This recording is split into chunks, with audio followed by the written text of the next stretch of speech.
Sir மிஸ்ஸை tsunami Premji கல்யாணம் நான் வெளில வரதே இல்ல. ஆஹா நீ போய்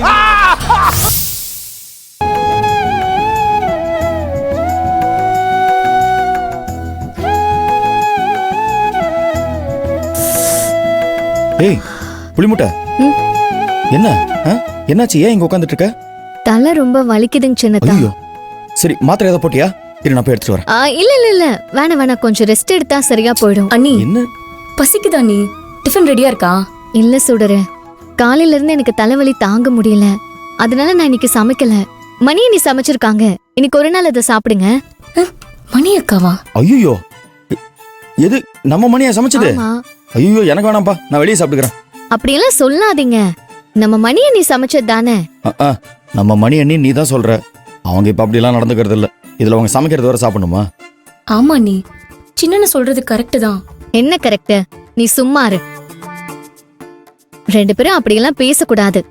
மணி அண்ணி ரொம்ப நல்லவங்க, அவங்களுக்கு நம்ம மேல ஏதோ வருத்தம், அந்த வருத்தத்துக்கு பதிலா நம்ம விருப்பம் காட்டக்கூடாது, அப்புறம் எதுவுமே சரியா இருக்காது. நீங்க ரெண்டு பேரும் இன்னைக்கு ஒரு வேளை மட்டும் மணி அண்ணி சமைச்சதை சாப்பிடுங்க. ஐயோ என்ன அண்ணா என்ன சொல்ற? மணி சமைச்ச சாப்பாட சாப்பிடணுமா? ஏன் இன்னைக்கு நீ சமைக்கலையா? இல்லண்ணே, எனக்கு தலைவலி. ஐயோ உனக்கு சமைக்கிற நேரத்துல தலைவலி வரணும், இன்னைக்குன்னு பார்த்து சமைக்காம இருந்துட்டியே. என் பொண்டாட்டி சமையல சாப்பிட்டு ஏற்கனவே வயிற்றுக்குள்ள இருக்கிறதையும் சேர்த்து வாந்தி எடுக்கிறதுக்கு பதிலா பேசாம அதை சாப்பிடாமலே பட்டி கிடந்துடலாம். கரெக்டா சொன்னீங்க அம்மா நீங்க. என்னங்க அண்ணே, நல்லா பட்னி கடங்க. ஐயோ கேட்டுட்டாலே. ஐயோ என்ன பண்ண போறான்னு தெரியலையே. சுத்தம் வறுத்தெடுக்க போறாங்க. நான் வேணும்னா ஒரு ஈர துணியை கொண்டு வந்து தரேன், அது நல்ல வயித்துல இருக்க கட்டிக்கங்க, பசிக்கவே பசிக்காது. மணி மணி சும்மா கோவப்படாத மணி. நீ நல்லா சமைச்சா நான் ஏன் இப்படி எல்லாம் சொல்ல போறேன்? நீ சமைக்கிறத வாயில வைக்க விளங்க மாட்டேங்குது மணி. அதுக்கு நான் என்ன பண்ணுவேன்? நான் நல்லா தான் சமைக்கிறேன். ஆனா சில பேரோட கொல்லி கண்ணு பட்டு நான் சமைக்கிறத சாப்பிடாம எல்லாம் உருப்படாம போயிடுது. அது என்ன ஏன் தப்பா?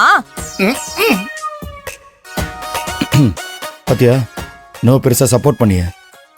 கண்டுக்காதீங்க. இங்க பாரு மாமா, நீங்க இப்ப சாப்பிட வர போறீங்களா இல்லையா? வேண்டாம் மணி, என்ன விட்டுரு மணி. மணி நீ சமைக்கிறத சாப்பிடுற அளவுக்கு எனக்கு மன தைரியம் இல்ல மணி.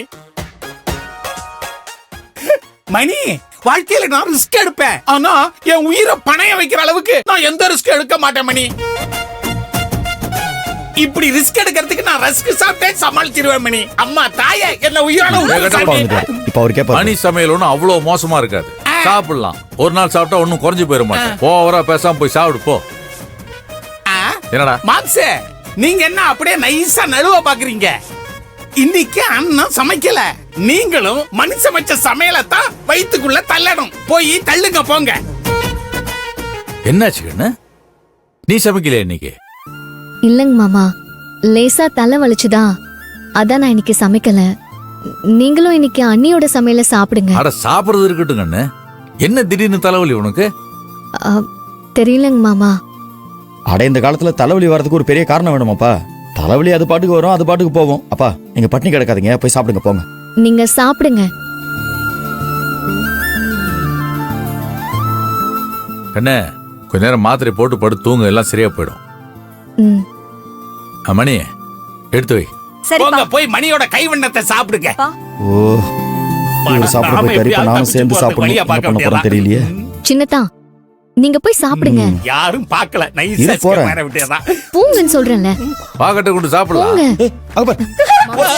ஓடாதீங்க. என்ன விட்டுறா மாப்ள, நீங்க தான் சாப்பிடணும். வாங்க டேய் மாப்ள மாப்ள என்ன சாப்பிடுறா?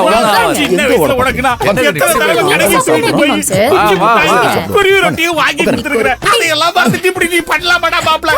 ஐயோ கொலை கொலை தட்டால அடிக்க வரா. இங்க எங்க உட்காருங்க. இங்கதான் உட்காரணுமா? இதுவும் நீங்க முடிவு பண்ணிட்டீங்களா?